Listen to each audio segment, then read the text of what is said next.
मतलब नहीं चलने देंगे। संवाद के खिलाफ और इनके डायरेक्टर निर्देशक के खिलाफ सब पर हम याचिका दायर कर चुके हैं। देखिए, जो ब्राह्मणों को गाली दे रहे हैं, पहले तो उनके माँ बाप से जाकर पूछा जाए कि उनके माँ बाप ने किस ब्राह्मण से पूछकर उनका नाम रखा था। आज केवल अपनी वोट बैंक एकत्रित करने के लिए ब्राह्मणों को गाली दी जा रही है।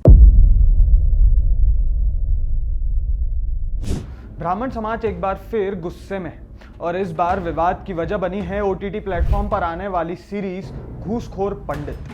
शो में मुख्य किरदार निभा रहे मनोज वाजपेयी, जिन्हें एक भ्रष्ट पुलिस अफसर और साथ ही साथ एक खलनायक के रूप में दिखाया गया है। लेकिन विवाद सिर्फ किरदार को लेकर नहीं बल्कि टाइटल को लेकर हो रहा है। ब्राह्मण संगठनों का आरोप है कि शो का नाम घूसखोर पंडित सीधे तौर पर ब्राह्मण समाज की छवि को खराब करने की कोशिश है।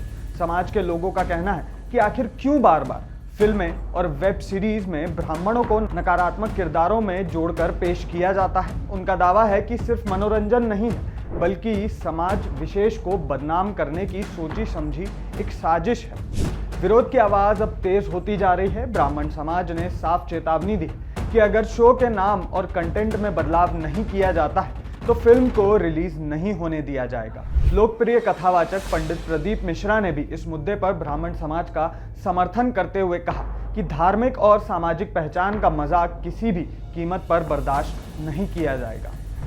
देखिए, जो ब्राह्मणों को गाली दे रहे हैं, पहले तो उनके माँ बाप से जाकर पूछा जाए कि उनके माँ बाप ने किस ब्राह्मण से पूछकर उनका नाम रखा था। नाम भी तो किसी ब्राह्मण ने रखा था।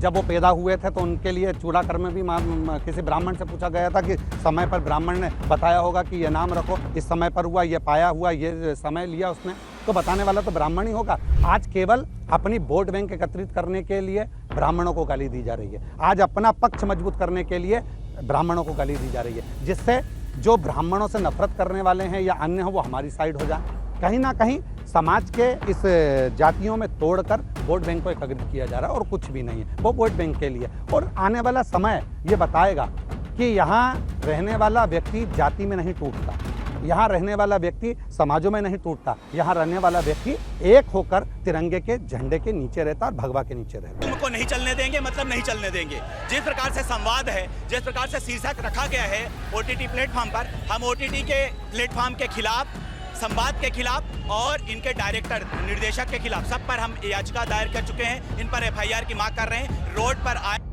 विरोध की शुरुआत भले ही भोपाल से हुई हो, लेकिन देश भर में इसका असर दिखाई देने लगा है। ब्राह्मण संगठनों का कहना है कि हाल ही में कुछ नेताओं और अधिकारियों द्वारा सार्वजनिक मंचों से ब्राह्मणों पर की गई टिप्पणियों ने समाज में पहले से ही नाराजगी बढ़ा रखी है और अब इस वेब शो ने उस गुस्से को और भी ज्यादा भड़का दिया है। अब मामला सियासी रंग भी ले चुका है। घूसखोर पंडित को लेकर बीजेपी और कांग्रेस आमने सामने आ गई है।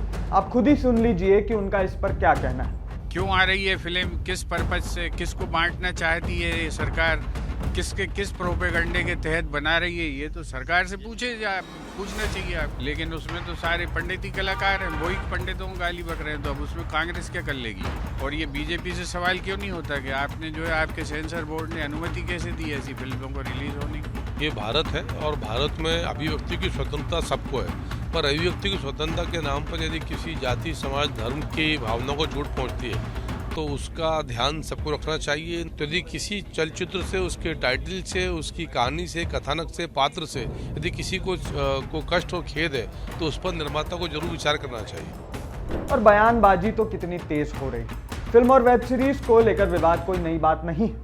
पहले भी कई फिल्मों के टाइटल और कंटेंट को देश भर में विरोध का सामना करना पड़ा है। सवाल यही है कि क्या विवादित कंटेंट के जरिए विवाद पैदा करना अब ट्रेंड बन चुका है और क्या हर बार समाज और सियासत इसी तरह आमने सामने आने वाले हैं। अब इस पूरे टाइटल पर, इस पूरे मामले पर आपकी क्या राय है? आपकी राय आप हमारे साथ कमेंट बॉक्स में शेयर करना ना भूलें।